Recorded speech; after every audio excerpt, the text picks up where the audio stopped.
Hello' everyone, আপোনালোক সকলোকে স্বাগতম জনাইছোঁ আছাম জিকে ইউটিউব চেনেলৰ আন এটা নতুন ভিডিঅ'লৈ। আজিৰ এই ভিডিঅ'টোত আমি অসম পুলিচৰ লিখিত পৰীক্ষাৰ বাবে সহায়ক হোৱাকৈ কেইটামান অতি গুৰুত্বপূৰ্ণ কুৱেশ্যন এনচাৰ লৈ আহিছোঁ। গতিকে ভিডিঅ'টো স্কিপ নকৰি সম্পূৰ্ণলৈকে চাব আৰু আপোনালোকে কিমানটা কুৱেশ্যন শুদ্ধ কৰিব পাৰিছে কমেণ্ট বক্সত জনাব। তেনেহ'লে বলকচোন আজিৰ এই ভিডিঅ'টো আৰম্ভ কৰোঁ। আজিৰ আমাৰ প্ৰথম কুৱেশ্যনটো সুধিছে, অসমত কোনে চাহ আৱিষ্কাৰ কৰিছিল? অসমত কোনে প্ৰথম চাহ আৱিষ্কাৰ কৰিছিল সুধিছে। তলত চাৰিটা অপশ্যন দিয়া আছে। এই চাৰিটা অপশ্যনৰ ভিতৰত ইয়াৰ শুদ্ধ উত্তৰটো হৈছে অপশ্যন এ, ৰবাৰ্ট ব্লুজ। অসমত ৰবাৰ্ট ব্লুজে প্ৰথম চাহ আৱিষ্কাৰ কৰিছিল। নেক্সট কুৱেশ্যনটো সুধিছে, নীতি আয়োগৰ অধ্যক্ষ কোন? নীতি আয়োগৰ অধ্যক্ষ কোন সুধিছে। তলত চাৰিটা অপশ্যন দিয়া আছে। এই চাৰিটা অপশ্যনৰ ভিতৰত ইয়াৰ শুদ্ধ উত্তৰটো হৈছে অপশ্যন চি, প্ৰধানমন্ত্ৰী। নীতি আয়োগৰ অধ্যক্ষ হৈছে প্ৰধানমন্ত্ৰী। আৰু মনত ৰাখিব, এই নীতি আয়োগৰ মুখ্য কাৰ্যালয় নতুন দিল্লীত অৱস্থিত। নেক্সট কুৱেশ্যন, ভাৰতৰ কোনখন ৰাজ্যক মছলাৰ উদ্যান বুলি কোৱা হয়? ভাৰতৰ কোনখন ৰাজ্যক মছলাৰ উদ্যান বুলি কোৱা হয় সুধিছে। তলত দিয়া অপশ্যন কেইটাৰ ভিতৰত ইয়াৰ শুদ্ধ উত্তৰটো হৈছে অপশ্যন বি, কেৰেলা। ভাৰতৰ কেৰেলা ৰাজ্যক মছলাৰ উদ্যান বুলি কোৱা হয়। নেক্সট কুৱেশ্যন, তলৰ কোনখন ৰাজ্যত ইউৰেনিয়ামৰ খনি আছে? কোনখন ৰাজ্যত ইউৰেনিয়ামৰ খনি আছে সুধিছে। তলত দিয়া অপশ্যন কেইটাৰ ভিতৰত ইয়াৰ শুদ্ধ উত্তৰটো হৈছে অপশ্যন চি, বিহাৰ। বিহাৰত ইউৰেনিয়ামৰ খনি আছে। নেক্সট কুৱেশ্যন, ভাৰতৰ কোনখন ৰাজ্যত জনবসতিৰ ঘনত্ব নিম্ন?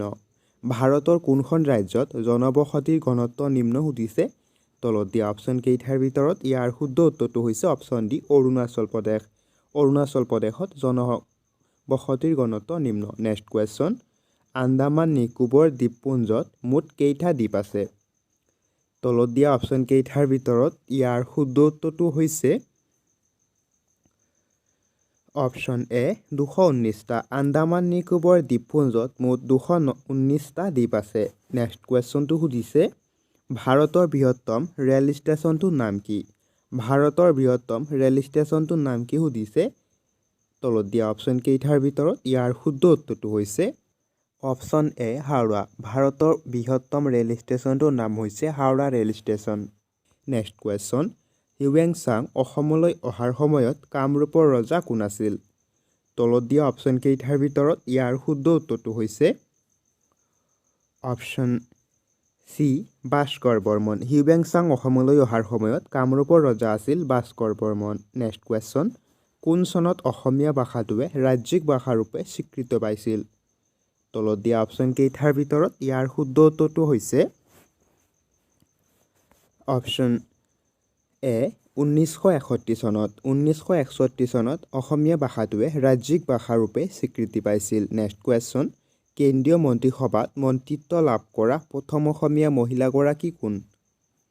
তলত দিয়া অপশ্যন কেইটাৰ ভিতৰত ইয়াৰ শুদ্ধ উত্তৰটো হৈছে অপশ্যন এ, ৰেণুকা দেৱী বৰকটকী।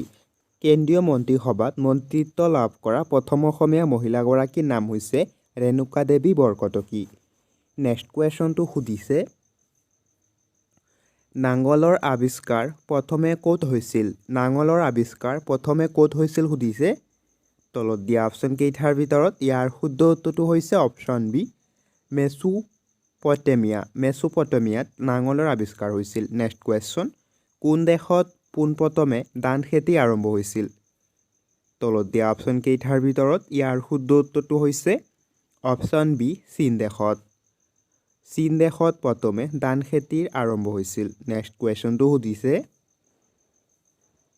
কলিংগ যুদ্ধ কৰা মৌৰ্য সম্ৰাটগৰাকী কোন আছিল? তলত দিয়া অপশ্যন কেইটাৰ ভিতৰত ইয়াৰ শুদ্ধ উত্তৰটো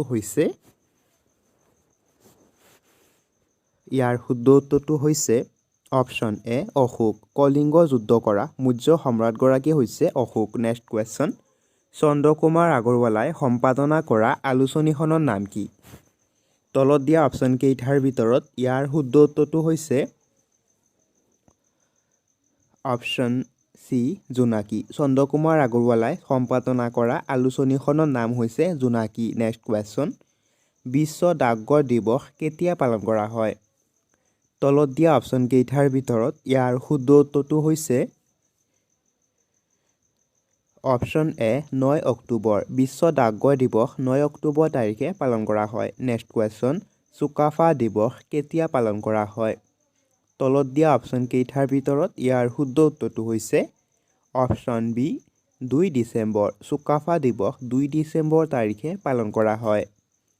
নেক্সট কুৱেশ্যনটো সুধিছে কোনজন আহোম ৰজাই শিঙৰি ঘৰত ওটা প্ৰথা প্ৰৱৰ্তন কৰিছিল? তলত দিয়া অপশ্যন কেইটাৰ ভিতৰত ইয়াৰ শুদ্ধ উত্তৰটো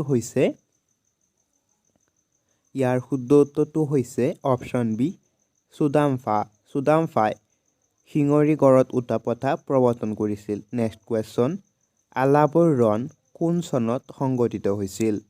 তলত দিয়া অপশ্যন কেইটাৰ ভিতৰত ইয়াৰ শুদ্ধ উত্তৰটো হৈছে অপশ্যন ডি 1669 চনত। আলাবৰ ৰণ 1669 চনত সংঘটিত হৈছিল। নেক্সট কুৱেশ্যন কোন চনত ভাৰতৰ দিল্লীত চুলতানী শাসন প্ৰতিষ্ঠা হৈছিল? তলত দিয়া অপশ্যন কেইটাৰ ভিতৰত ইয়াৰ শুদ্ধ উত্তৰটো হৈছে অপশ্যন এ 1206 চনত। 1206 চনত দিল্লীত চুলতানী শাসন প্ৰতিষ্ঠা হৈছিল। নেক্সট কুৱেশ্যন ভাৰতৰ সৰ্ববৃহৎ ৰাজ্য কোনখন? তলত দিয়া অপশ্যন কেইটাৰ ভিতৰত ইয়াৰ শুদ্ধ উত্তৰটো হৈছে অপশ্যন চি ৰাজস্থান। ভাৰতৰ সৰ্ববৃহৎ ৰাজ্যখন হৈছে ৰাজস্থান। নেক্সট কুৱেশ্যনটো সুধিছে তলৰ কোনখন ৰাজ্যই পাকিস্তানৰ সীমা স্পৰ্শ নকৰে? তলত দিয়া অপশ্যন কেইটাৰ ভিতৰত ইয়াৰ শুদ্ধ উত্তৰটো হৈছে অপশ্যন ডি পশ্চিমবংগ। তলৰ পশ্চিমবংগ ৰাজ্যখনে পাকিস্তানৰ সৈতে সীমা স্পৰ্শ নকৰে। নেক্সট কুৱেশ্যনটো সুধিছে বাংলাদেশৰ ৰাজধানী চহৰ কি? বাংলাদেশৰ ৰাজধানীৰ নাম কি সুধিছে? তলত দিয়া অপশ্যন কেইটাৰ ভিতৰত ইয়াৰ শুদ্ধ উত্তৰটো হৈছে অপশ্যন বি ঢাকা। বাংলাদেশৰ ৰাজধানীৰ নাম হৈছে ঢাকা। নেক্সট কুৱেশ্যনটো সুধিছে বন সংৰক্ষণ আইন কোন চনত প্ৰণয়ন কৰা হৈছিল? তলত দিয়া অপশ্যন কেইটাৰ ভিতৰত ইয়াৰ শুদ্ধ উত্তৰটো হৈছে অপশ্যন এ 1980 চনত। বন সংৰক্ষণ আইন 1980 চনত প্ৰণয়ন কৰা হৈছিল। নেক্সট কুৱেশ্যন উচ্চতম ন্যায়ালয়ৰ ন্যায়াধীশসকলক কোনে নিযুক্তি প্ৰদান কৰে? তলত দিয়া অপশ্যন কেইটাৰ ভিতৰত ইয়াৰ শুদ্ধ উত্তৰটো হৈছে অপশ্যন চি ৰাষ্ট্ৰপতিয়ে। উচ্চতম ন্যায়ালয়ৰ ন্যায়াধীশসকলক ৰাষ্ট্ৰপতিয়ে নিযুক্তি প্ৰদান কৰে। নেক্সট কুৱেশ্যন অলিম্পিক গেমছত অংশগ্ৰহণ কৰা অসমৰ প্ৰথমজন খেলুৱৈ কোন? তলত দিয়া অপশ্যন চাৰিটাৰ ভিতৰত ইয়াৰ শুদ্ধ উত্তৰটো হৈছে অপশ্যন এ দীপাংকৰ ভট্টাচাৰ্য। অলিম্পিক গেমছত অংশগ্ৰহণ কৰা অসমৰ প্ৰথমজন খেলুৱৈ হৈছে দীপাংকৰ ভট্টাচাৰ্য। নেক্সট কুৱেশ্যন সাগৰ দেখিছা কবিতা পুথিখন কোনে ৰচনা কৰিছিল? তলত দিয়া অপশ্যন চাৰিটাৰ ভিতৰত ইয়াৰ শুদ্ধ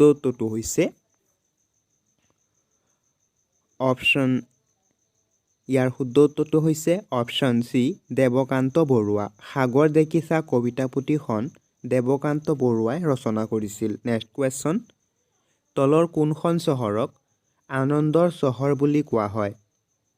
তলত দিয়া অপশ্যন কেইটাৰ ভিতৰত ইয়াৰ শুদ্ধ উত্তৰটো হৈছে অপশ্যন এ কলকাতা। কলকাতা চহৰক আনন্দৰ চহৰ বুলি কোৱা হয়। নেক্সট কুৱেশ্যন দিল্লী চহৰ কোন নদীৰ পাৰত অৱস্থিত? দিল্লী চহৰখন কোনখন নদীৰ পাৰত অৱস্থিত সুধিছে? তলত দিয়া অপশ্যন কেইটাৰ ভিতৰত ইয়াৰ শুদ্ধ উত্তৰটো হৈছে অপশ্যন চি যমুনা। দিল্লী চহৰখন যমুনা নদীৰ পাৰত অৱস্থিত। নেক্সট কুৱেশ্যন উত্তৰ পূৰ্বাঞ্চলৰ কোনখন ৰাজ্যত হৰ্ণবিল উৎসৱ পালন কৰা হয়? তলত দিয়া অপশ্যন কেইটাৰ ভিতৰত ইয়াৰ শুদ্ধ উত্তৰটো হৈছে অপশ্যন এ নাগালেণ্ড। উত্তৰ পূৰ্বাঞ্চলৰ নাগালেণ্ড ৰাজ্যত হৰ্ণবিল উৎসৱ উদযাপন কৰা হয়। নেক্সট কুৱেশ্যন ৰিচা কোনখন ৰাজ্যৰ জনজাতীয় পোচাক যিখনক শেহতীয়াকৈ GI টেগ দিয়া হৈছিল? তলত দিয়া অপশ্যন কেইটাৰ ভিতৰত ইয়াৰ শুদ্ধ উত্তৰটো হৈছে অপশ্যন ডি ত্ৰিপুৰা। ৰিচা ত্ৰিপুৰা ৰাজ্যৰ পোচাক যিখনক শেহতীয়াকৈ GI টেগ দিয়া হৈছিল। নেক্সট কুৱেশ্যনটো সুধিছে ভিলেন ৰকষ্টাৰৰ পৰিচালক কোন আছিল? তলত দিয়া অপশ্যন কেইটাৰ ভিতৰত ইয়াৰ শুদ্ধ উত্তৰটো হৈছে option A Rima Das. Village ৰকষ্টাৰৰ পৰিচালক হৈছে ৰীমা দাস। নেক্সট কুৱেশ্যন, কাৰেংঘৰ লিগিৰি কোনে ৰচনা কৰিছিল? তলত দিয়া অপশ্যন কেইটাৰ ভিতৰত ইয়াৰ শুদ্ধ উত্তৰটো হৈছে অপশ্যন বি জ্যোতিপ্ৰসাদ আগৰৱালা। কাৰেংঘৰ লিগিৰি জ্যোতিপ্ৰসাদ আগৰৱালাই ৰচনা কৰিছিল। নেক্সট কুৱেশ্যনটো সুধিছে ভাস্কৰ বৰ্মনে হৰ্ষবৰ্ধনলৈ ৰাষ্ট্ৰদূত হিচাপে কাক পঠাইছিল? তলত দিয়া অপশ্যন কেইটাৰ ভিতৰত ইয়াৰ শুদ্ধ উত্তৰটো হৈছে অপশ্যন ডি হংসবেগ। ভাস্কৰ বৰ্মনে হৰ্ষবৰ্ধনলৈ ৰাষ্ট্ৰদূত হিচাপে হৰ্ষবৰ্ধন পঠাইছিল। নেক্সট কুৱেশ্যন, বাগৰুম্বা নৃত্য কোন জনগোষ্ঠীৰ? তলত দিয়া অপশ্যন কেইটাৰ ভিতৰত ইয়াৰ শুদ্ধ উত্তৰটো হৈছে অপশ্যন বি বড়ো। বাগৰুম্বা নৃত্য বড়ো জনগোষ্ঠীৰ। নেক্সট কুৱেশ্যনটো সুধিছে দুধৰ আলি কাৰ ৰাজত্ব কালত নিৰ্মাণ কৰা হৈছিল? তলত দিয়া অপশ্যন কেইটাৰ ভিতৰত ইয়াৰ শুদ্ধ উত্তৰটো হৈছে অপশ্যন এ গদাধৰ সিংহ। দুধৰ আলি গদাধৰ সিংহৰ ৰাজত্ব কালত নিৰ্মাণ হয়। নেক্সট কুৱেশ্যন, ভাৰতীয় সংবিধানৰ কোন অনুসূচীৰ অধীনত অসমৰ বিভিন্ন স্বায়ত্তশাসিত জিলা পৰিষদ গঠন কৰা হৈছিল? তলত দিয়া অপশ্যন কেইটাৰ ভিতৰত ইয়াৰ শুদ্ধ উত্তৰটো হৈছে অপশ্যন এ ষষ্ঠ অনুসূচীত। নেক্সট কুৱেশ্যনটো সুধিছে কাক চিমলাৰ সন্যাসী বুলি কোৱা হয়? কাক চিমলাৰ সন্যাসী বুলি কোৱা হয় সুধিছে। তলত দিয়া অপশ্যন কেইটাৰ ভিতৰত ইয়াৰ শুদ্ধ উত্তৰটো হৈছে option A Allan Octavian Hume. Allan Octavian হিউমক চিমলাৰ সন্যাসী বুলি কোৱা হয়। নেক্সট কুৱেশ্যন, ভাৰতীয় বায়ুসেনা দিৱস কেতিয়া পালন কৰা হয়? তলত দিয়া অপশ্যন কেইটাৰ ভিতৰত ইয়াৰ শুদ্ধ উত্তৰটো হৈছে অপশ্যন চি 8 অক্টোবৰ। ভাৰতীয় বায়ুসেনা দিৱস 8 অক্টোবৰ তাৰিখে পালন কৰা হয়। নেক্সট কুৱেশ্যন, কোনখন নদীৰ পাৰত বাৰাণসী অৱস্থিত? কোনখন নদীৰ পাৰত বাৰাণসী চহৰখন অৱস্থিত সুধিছে। তলত দিয়া অপশ্যন কেইটাৰ ভিতৰত ইয়াৰ শুদ্ধ উত্তৰটো হৈছে অপশ্যন বি গংগা নদী। গংগা নদীৰ পাৰত বাৰাণসী চহৰখন অৱস্থিত। নেক্সট কুৱেশ্যন, অশোক চক্ৰটোত কিমানডাল শলা থাকে? ভাৰতৰ অশোক চক্ৰটোত কিমানডাল শলা থাকে সুধিছে। তলত দিয়া অপশ্যন কেইটাৰ ভিতৰত ইয়াৰ শুদ্ধ উত্তৰটো হৈছে অপশ্যন এ 24ডাল। অশোক চক্ৰটোত 24ডাল শলা থাকে। নেক্সট কুৱেশ্যনটো সুধিছে কামৰূপৰ কোনজন ৰজা কুমাৰ ৰজা নামেৰে জনাজাত আছিল? কামৰূপৰ কোনজন ৰজা কুমাৰ ৰজা নামেৰে জনাজাত আছিল সুধিছে। তলত দিয়া অপশ্যন কেইটাৰ ভিতৰত ইয়াৰ শুদ্ধ উত্তৰ হৈছে option B Bhaskar Varman. Next question, ভাৰতৰ ৰাজধানী কলিকতাৰ পৰা দিল্লীলৈ কেতিয়া স্থানান্তৰিত হৈছিল? তলত দিয়া অপশ্যন কেইটাৰ ভিতৰত ইয়াৰ শুদ্ধ উত্তৰটো হৈছে অপশ্যন এ 1911 চনত। 1911 চনত ভাৰতৰ ৰাজধানী কলিকতাৰ পৰা দিল্লীলৈ স্থানান্তৰিত হৈছিল। নেক্সট কুৱেশ্যন, তলৰ কোনখন ৰাজ্যত প্ৰথমে বাৰিষাৰ প্ৰভাৱ পৰে? তলত দিয়া অপশ্যন কেইটাৰ ভিতৰত ইয়াৰ শুদ্ধ উত্তৰটো হৈছে অপশ্যন চি কেৰেলা। ভাৰতৰ কেৰেলা ৰাজ্যত প্ৰথমে বাৰিষাৰ প্ৰভাৱ পৰে। নেক্সট কুৱেশ্যনটো সুধিছে হিন্দীৰ পৰা অসমীয়ালৈ ডাবিং কৰা প্ৰথম ছবি কোনখন? তলত দিয়া অপশ্যন কেইটাৰ ভিতৰত ইয়াৰ শুদ্ধ উত্তৰটো হৈছে অপশ্যন চি ভাগ্য। হিন্দীৰ পৰা অসমীয়ালৈ ডাবিং কৰা প্ৰথম অসমীয়া ছবিখন হৈছে ভাগ্য। নেক্সট কুৱেশ্যন, কোনখন ৰাজ্যক ভাৰতৰ ভঁৰাল বুলি কোৱা হয়? তলত দিয়া অপশ্যন কেইটাৰ ভিতৰত ইয়াৰ শুদ্ধ উত্তৰটো হৈছে অপশ্যন এ হাৰিয়ানা।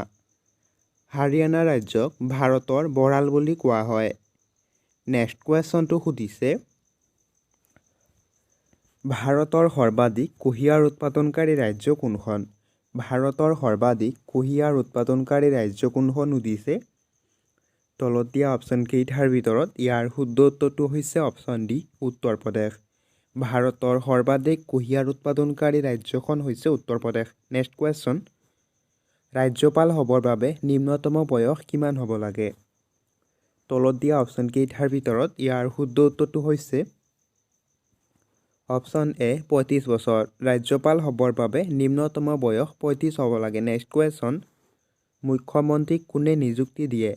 মুখ্যমন্ত্ৰীক কোনে নিযুক্তি প্ৰদান কৰে সুধিছে। তলত দিয়া অপশ্যন কেইটাৰ ভিতৰত ইয়াৰ শুদ্ধ উত্তৰটো হৈছে অপশ্যন বি, ৰাজ্যপালে। মুখ্যমন্ত্ৰীক ৰাজ্যপালে নিযুক্তি প্ৰদান কৰে। নেক্সট কুৱেশ্যন, সংবিধান সভাৰ কোন স্থায়ী সভাপতি নিৰ্বাচিত হৈছিল? তলত দিয়া অপশ্যন কেইটাৰ ভিতৰত ইয়াৰ শুদ্ধ উত্তৰটো হৈছে অপশ্যন চি, ৰাজেন্দ্ৰ প্ৰসাদ। ৰাজেন্দ্ৰ প্ৰসাদ সংবিধানৰ স্থায়ী সভাপতি নিৰ্বাচিত হৈছিল। নেক্সট কুৱেশ্যন, ভাৰতীয় সংবিধানৰ কোনটো অনুচ্ছেদ সংবিধান সংশোধনীৰ লগত সম্পৰ্কিত? তলত দিয়া অপশ্যন কেইটাৰ ভিতৰত ইয়াৰ শুদ্ধ উত্তৰটো হৈছে অপশ্যন এ, ৩৬৮ অনুচ্ছেদ। ভাৰতীয় সংবিধানৰ ৩৬৮ অনুচ্ছেদত সংবিধান সংশোধনীৰ কথা আছে। নেক্সট কুৱেশ্যন, অসমীয়া ভাষা উন্নতি সাধিনী সভাৰ জন্ম কেতিয়া হৈছিল? তলত দিয়া অপশ্যন কেইটাৰ ভিতৰত ইয়াৰ শুদ্ধ উত্তৰটো হৈছে অপশ্যন বি, ১৮৮৮ চনত। অসমীয়া ভাষা উন্নতি সাধিনী সভাৰ জন্ম ১৮৮৮ চনত হৈছিল। নেক্সট কুৱেশ্যন, অসমৰ প্ৰথমটো বিধানসভা সমষ্টিৰ নাম কি? তলত দিয়া অপশ্যন কেইটাৰ ভিতৰত ইয়াৰ শুদ্ধ উত্তৰটো হৈছে অপশ্যন এ, ৰতাবাৰী। অসমৰ প্ৰথমটো বিধানসভা সমষ্টিৰ নাম হৈছে ৰতাবাৰী সমষ্টি। নেক্সট কুৱেশ্যনটো সুধিছে অসমৰ ডিগবৈ শোধনাগাৰ কিমান চনত স্থাপন কৰা হৈছিল? তলত দিয়া অপশ্যন কেইটাৰ ভিতৰত ইয়াৰ শুদ্ধ উত্তৰটো হৈছে অপশ্যন চি, ১৯০১ চনত। অসমৰ ডিগবৈ শোধনাগাৰ ১৯০১ চনত স্থাপন কৰা হৈছিল। নেক্সট কুৱেশ্যনটো সুধিছে অসমৰ প্ৰথমটো কাগজ উদ্যোগ কিমান চনত স্থাপন কৰা হৈছিল? তলত দিয়া অপশ্যন কেইটাৰ ভিতৰত ইয়াৰ শুদ্ধ উত্তৰটো হৈছে অপশ্যন এ, ১৯৭১ চনত। অসমৰ প্ৰথমটো কাগজ উদ্যোগ ১৯৭১ চনত স্থাপন কৰা হৈছিল। নেক্সট কুৱেশ্যন, অসমৰ মুঠ ভূমিৰ কিমান শতাংশ বনজ সম্পদে আগুৰি আছে? তলত দিয়া অপশ্যন কেইটাৰ ভিতৰত ইয়াৰ শুদ্ধ উত্তৰটো হৈছে অপশ্যন বি, ৩৫%। অসমৰ মুঠ ভূমিৰ ৩৫% বনজ সম্পদে আগুৰি আছে। নেক্সট কুৱেশ্যন, ৰাষ্ট্ৰপতিৰ ৰূপৰ পদক লাভ কৰা প্ৰথমজন অসমীয়া পৰিচালক কোন আছিল? তলত দিয়া অপশ্যন কেইটাৰ ভিতৰত ইয়াৰ শুদ্ধ উত্তৰটো হৈছে অপশ্যন এ, নীপ বৰুৱা। ৰাষ্ট্ৰপতিৰ ৰূপৰ পদক লাভ কৰা প্ৰথমজন অসমীয়া পৰিচালক হৈছে নীপ বৰুৱা। নেক্সট কুৱেশ্যন, অসমৰ ৰাজ্যিক সংগ্ৰহালয় ক'ত অৱস্থিত? তলত দিয়া অপশ্যন কেইটাৰ ভিতৰত ইয়াৰ শুদ্ধ উত্তৰটো হৈছে অপশ্যন চি, গুৱাহাটী। অসমৰ ৰাজ্যিক সংগ্ৰহালয় গুৱাহাটীত অৱস্থিত। নেক্সট কুৱেশ্যনটো সুধিছে অসমৰ ৰেচম শিল্প কাৰখানা ক'ত অৱস্থিত? তলত দিয়া অপশ্যন কেইটাৰ ভিতৰত ইয়াৰ শুদ্ধ উত্তৰটো হৈছে অপশ্যন এ, জাগিৰোড। অসমৰ ৰেচম শিল্প কাৰখানা জাগিৰোডত অৱস্থিত। নেক্সট কুৱেশ্যন, সৈনিক স্কুলখন অসমৰ কোনখন জিলাত অৱস্থিত? তলত দিয়া অপশ্যন কেইটাৰ ভিতৰত ইয়াৰ শুদ্ধ উত্তৰটো হৈছে অপশ্যন চি, গোৱালপাৰা জিলাত। অসমৰ সৈনিক স্কুলখন গোৱালপাৰা জিলাত অৱস্থিত। নেক্সট কুৱেশ্যনটো সুধিছে শৰাইঘাটৰ যুদ্ধৰ মোগল সেনাপতি কোন আছিল? শৰাইঘাটৰ যুদ্ধত মোগল সেনাপতি কোন আছিল সুধিছে। তলত দিয়া অপশ্যন কেইটাৰ ভিতৰত ইয়াৰ শুদ্ধ উত্তৰটো হৈছে অপশ্যন এ, ৰামসিংহ। শৰাইঘাটৰ যুদ্ধত মোগলৰ সেনাপতি আছিল ৰামসিংহ।